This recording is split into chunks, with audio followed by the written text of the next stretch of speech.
서울시가 이렇게 본격적으로 사업을 추진하고 있는데도 불구하고 기간이 좀 많이 걸리고 있는 부분이 있죠. 좀 단축시킬 수 있는 방안이 없나요? 예를 들면 타당성 심사 자체를 뭐 제한하는 방안들이라든지 좀 종합적으로 검토가 좀 필요하다고 생각합니다.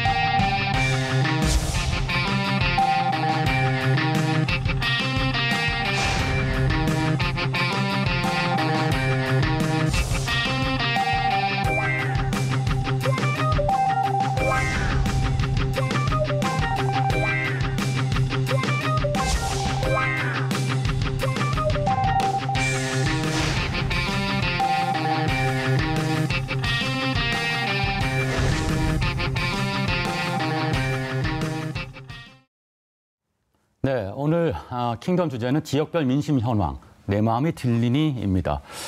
지역 민심에 대해서 관심법을 갖고 있는 박시영 대표님 모셨으니까 이 주제 꼭 여쭤볼 만할 것 같은데 4.15 총선 이후에 민심이 많이 바뀌었나요? 이제 코로나가 계속적으로 지속되고 그다음에 여야 간의 대치가 극명하면서 전반적으로 좀 답답한 마음을 가지고 있는 것 같아요, 우리 국민들이. 그런 와중에 이제 여권, 야권 좀 나눠서 보면 여당 지지율은 좀 그전보다는 좀 떨어졌죠. 떨어지고 지지 강도, 지지층의 지지 강도가 좀 약화된 측면이 있습니다. 기대만큼 몰아줬는데 180석을 뭐 하나 이런 어떤 질책들이 좀 있고요. 반면에 야권은 여전히 지지율이 좀 정체 국면이 지속되고 있고 그다음에 비호감도가 여전히 높습니다. 그리고 야권 내 뚜렷한 리더, 인물이 보이지 않다 이런 어떤 지지층들의 불만들이 있거든요. 그래서 여야 모두 좀 악재들이 좀 쌓이고 있는 상황이 아닌가 싶습니다. 일단 야당은 주어진 숙제를 해결을 못했고요. 여당은 숙제를 해결하려고 애쓰고 있으니까 강도는 약해졌지만 여전히 지지세는 있는 상태인 것 같습니다. 자, 지역별로 짚어보겠습니다. 서울 먼저 가보겠는데요. 서울은 아무래도 부동산 정책으로 인한 민심의 변화가 커 보이긴 합니다. 실제로 부동산이 민심에 큰 영향을 미치는 것 같은데 한번 짚어주시죠.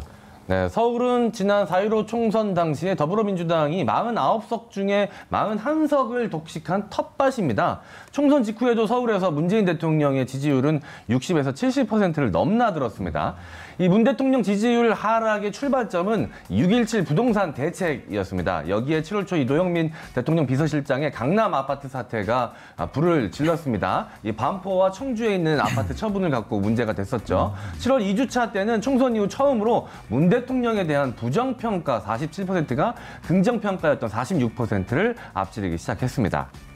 네, 그러고 보니까 지난 여름은 정말 부동산 이슈 때문에 굉장히 뜨거웠네요. 자, 내년에 있을 서울시장 보선에서도 최대 변수가 부동산일 것이다. 이렇게 짚어주시는 거 제가 들었는데요. 자, 부동산 얼마나 큰 영향을 미치고 어떻게 이어질까요? 이해관계가 다 걸려 있으니까 그리고 자산의 비중이 워낙 크지 않습니까? 그러니까 관심이 클 수밖에 없는데 최근에 이제 급등하지 않았습니까? 이러다 보니까 대통령 지지층 중에서도 부동산 문제만큼은 좀 비판적인 견해를 갖는 분들이 제법 있습니다.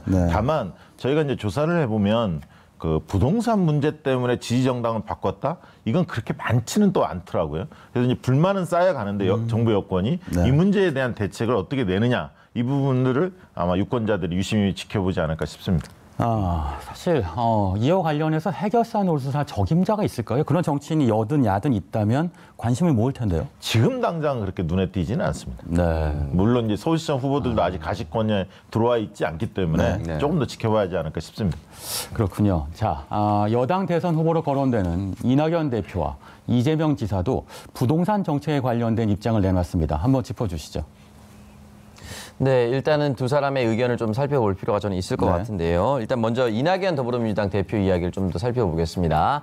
주거 대책은 가장 중요한 당면 민생 과제고 예전에 부동산 정책에 대해서 반성부터 새로운 접근에서 시작을 해야 된다라고 얘기를 했고 여기에 대해서 이제 국민의힘 송석준 의원이 주택 정책과 관련해서 이낙연 대표가 잘못을 시인했다. 여기에 대해서 어떻게 생각하느냐에 대해서 이제 이재명 지사가 답변한 내용입니다. 저는 의견이 다르다. 실패가 아니다. 기조는 맞는데 방향이 다르다면서 주택 공급의 핵심은 평생 주택의 개념으로 가야 된다라고 이야기를 남겼습니다.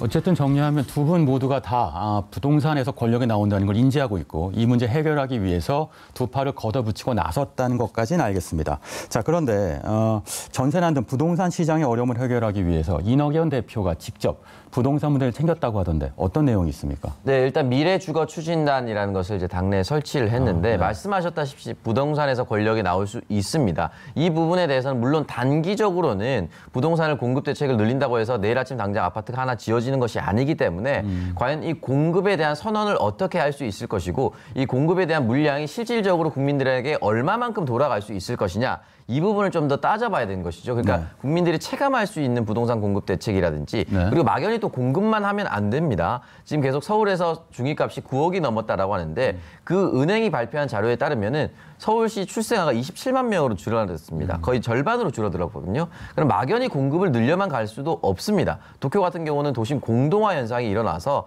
한껏 부동산을 지어놨다가 지금 모든 도심이나 위성 도시가 비어버렸어요. 이 부분에 대해서도 분명히 부동산 물량을 조절해서 나가는 것이 정부의 역할입니다. 이 부분을 통칭해서 미래주거 추진단에서 연구하고 노력하겠다라고 얘기를 했었고 일시적으로 지금 갑자기 부동산 가격이 올라서 재산세를 많이 내야 되는 사람에게 대해서는 또 재산세를 일도 감면해주겠다라고 이야기하면서 발맞춰가고 있는 추세라고 볼 수가 있겠습니다. 네, 이렇게 부동산 관련된 입장들을 밝힌 두 후보, 두 정치인이 있습니다. 이낙연 대표와 이재명 지사, 차기 대권주자 지지율 1, 2위를 다투고 있는 상황인데 한번 짚어주시죠. 현 상황이 어떻습니까? 네, 차기 대권주자 선호도 조사에서 이재명 경기도지사가 더불어민주당 이낙연 대표를 3달 연속 앞서며 20%대를 기록한 것으로 나타났습니다. 이낙연 대표는 4%포인트 하락한 17%를 기록했습니다. 뒤를 이어 국민의당 안철수 대표, 윤석열 검찰총장, 그리고 무소속 홍준표 의원, 원희룡 제주도지사 순으로 나타났는데요. 이재명 지사의 선호도는 여성 14%보다 남성 26%, 30에서 50대 25% 내외, 인천, 경기 28% 등에서 높게 모양새를 보였습니다. 아, 그렇군요. 결국은 이재명 지사의 경우에는 수도권 일대 지역에서 지지율이 높다 이렇게 분석할 수 있겠는데요. 자, 이렇게 지지도가 높은 이유 어디에 있을까요? 일단 경기도민들의 그 경기도정에 대한 평가가 좀 긍정적입니다. 굉장히 높습니다. 그러다 보니까 그 경기도의 여론이 서울까지 확산됐다 이렇게 보여지는데 이재명 지사하고 그 전에 박원순 시장하고 시정과 도정을 추진하는 좀 방식이 좀 달랐죠. 근데 이제 서울에서도 이런 어떤 체감도 높은 과감한 정책, 이재명표 이런 어떤 정책에 대한 소구력이 상당히 커졌다 이렇게 볼 수 있을 것 같습니다. 메가 이슈가 필요하다 이런 말씀이시군요. 네. 알겠습니다. 큰 그림을 그리는 서울시장 선거가 될 것 같기도 한데요. 자, 이재명 지사가 의외로 선전하는 곳이 또 있습니다. 바로 TK 지역, 대구 경북 지역인데요. TK는 전통적인 보수 지역인데 국민의힘에 대한 민심이 좀 약해진 걸까요?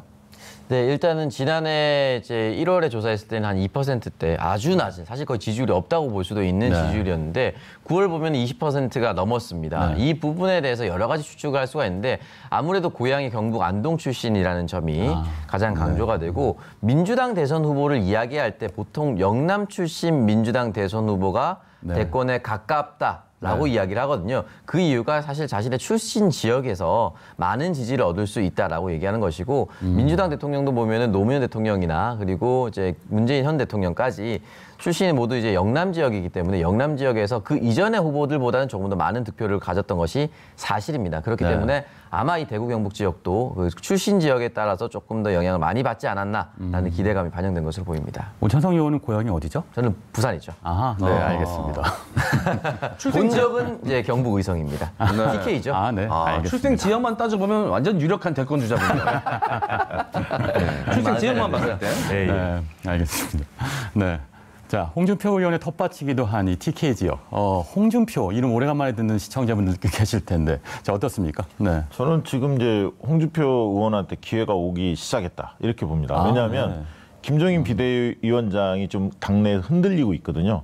그리고 김기현 의원이나 이런 분들이 이제 복당 무소속으로 있는 홍준표 복당을 촉구하고 나섰습니다. 그래서 김종인 비대위원장이 흔들리면 흔들릴수록 그 공간이 형성이 될 거고 그 공간에 홍준표가 들어갈 것이다 이렇게 보는데 핵심 지지층이 여전히 살아 있습니다. 대선 지지율도 3에서 한 5% 꾸준히 나오고 있고요. 다만 이제 당내 비토층 비호감도가 높다는 것. 이것을 어떻게 극복하느냐 여기에 달려 있다고 봅니다. 네, 결국은 김종인 체제의 운명과 이렇게 관련이 있다 이렇게 정리할 수 있겠네요. 자, 부산 경남 지역으로 가보겠습니다. 오거돈 부산시장 사퇴 이후에 민심이 어떻게 바뀌었는지 좀 궁금한데 어떻습니까? 전반적으로는 어쨌든 국민의힘 쪽이 앞서 있죠. 그리고 후보군들도 상당히 많습니다. 지금 제복을 너나 할 거 없이 다 한번 나가보겠다. 왜냐하면 나가기만 하면 국민의힘이 당선될 것 같은 그런 분위기가 있으니까요. 그렇지만 변수는 있습니다. 민주당에서 과연 어떤 카드를 낼 거냐. 과연 이제 부산이 답답하거든요. 미래 비전이 잘 안 보입니다. 그래서 경제 비전을 가진 후보가 나온다면 또 변수가 생길 수도 있습니다. 네, 경제 비전을 가진 새로운 후보. 그래서 나온 얘기들이 바로 김경수 도지사 얘기이기도 하고요. 또 국민의힘에는 복당 신청을 한 김태원 의원도 있는데요. PK의 양김이 있습니다. 한번 짚어주시죠. 네, 일단 두 사람이 최근 지방선거에서 맞붙었었습니다. 김태호 전 지사 같은 경우는 전 지사라고 부르는 만큼 네. 경남도지사를 이제 일단 역임을 했습니다. 현재는 이제 무소속 의원이고요. 전 새누리당 최고위원도 지냈습니다. 전통적으로 경남의 텃밭을 많이 다져왔다라고 볼 수가 있고요. 김경수 도지사 역시 경남에서 많은 노력을 기울였다고 볼 수가 있는데 몇 번의 낙선 끝에 처음에 이제 김해에서 국회의원 당선이 됐고 그 후에 이제 2018년 지방선거를 통해서 경남도지사에 첫 취임을 했다라고 볼 수가 있습니다. 네, 만약에 두 사람이 대권 주자군에 합류한다. 대선 판도가 요동칠까요? 요동친다고 보죠. 그러니까 11월 6일 날 있을 김경수 지사의 재판에서 만약에 무죄로 선고가 된다면 네. 김경수 지사는 날개를 달 겁니다. 왜냐하면 컨텐츠가 있고요. 외유 내강 스타일인데 주목하는 어떤 지지자들이 상당히 많습니다. 당내 의원들도 꽤 많고 그래서 변수가 될 거다. 저평가 우량주다 이렇게 보여지지만 반면에 김태호 전 지사의 경우 지금 현역 의원이죠. 경우에는 그렇게 커 보이지는 않습니다. 왜냐하면 과거보다 주목도가 좀 떨어졌어요. 김태우를 주목하는 당내 시선이. 오히려 이제 원희룡 지사라든가 오세훈 전 시장이라든가 이런 분들 쪽으로 좀 분산되는 느낌이 있어서 네. 김경수와 김태우는 같이 뜨지는 않을 것 같다. 그게 제 예측입니다. 알겠습니다. 자, 그럼 다시 호남으로 가보겠습니다. 최근 국민의힘 김종인 비상대책위원장이 호남에 공을 많이 들이고 있습니다. 네, 맞습니다. 국민의힘 김종인 비상대책위원장이 지난 14일 국민통합위원회 제1차 회의를 열고 내년 보궐선거에서 소기의 목적을 달성하려면 국민통합 문제가 중요한 역할을 할 수밖에 없다. 어떤 연유에서인지 모르지만 서울시 인구 구성 비율을 보면 가장 많이 차지하는 게 호남 지역 사람들이라면서 우리가 호남 지역의 민심을 바로잡는 데 크게 기여해야 한다고 생각한다라고 발언을 한 것입니다. 네. 이날 회의에서 국민의힘은 비례대표 국회의원 후보 20위 내에 4분의 1은 호남 지역 인사들로 우선 추천하는 네. 호남 지역 인재 육성을 위한 비례대표 국회의원 후보 우선 추천 제도를 만장일치로 의결했습니다. 이렇게 열심히 공을 들이는데 이런 호남 민심 잡기 통할까요? 뭐 아마 하는 것보다는 훨씬 낫겠죠. 일단은 다만 중요한 것은 국민의힘의 지지율이 지금 계속 답보 상태인 이유가 비호감도가 높아서 그렇습니다. 그러니까 계속 이렇게 좋은 호감을 얻기 위한 노력들이 중요한데 어떻게 하면 호남 민심에 대해서 비호감도를 낮출 수 있을 것인가. 5.18 특별법이라든지 이런 부분에 있어서 더 이상 문제가 전혀 나오지 않도록 매조지시는 것, 그것이 가장 중요하다고 봅니다. 네, 알겠습니다. 자, 마지막으로 충청입니다. 충청 민심을 얻는 자가 대권을 잡는다. 자, 여도 정가를 떠놓는 대표적인 격언인데요. 자, 반기문, 안희정 이후 새로운 인물이 없는데 충청 민심 어디로 향하고 있습니까? 지금은 아직은 좀 관망세인 것 같아요. 그래서 충청이 되게 자체 후보가 없을 때는 좀 지켜보다가 네. 대세 쪽으로 붙습니다, 막판에. 네. 그래서 대세를 잡는 쪽에 붙을 것 같은데 내년 4월 서울시장 보궐선거까지를 지켜보면서 충청의 민심이 한쪽으로 좀 흐르지 않을까 저는 그렇게 봅니다. 네, 내년 4월 이후 충청의 마음이 결정되겠군요. 자, 지금까지 지역별 민심 현황, 내 마음이 들리니를 분석해봤는데요. 과연 어떤 정당이 민심을 잘 헤아려줄지 지켜보겠습니다. 자, 박시영, 오창성 의원과는 여기서 인사드리겠습니다. 두 분 수고하셨습니다. 감사합니다.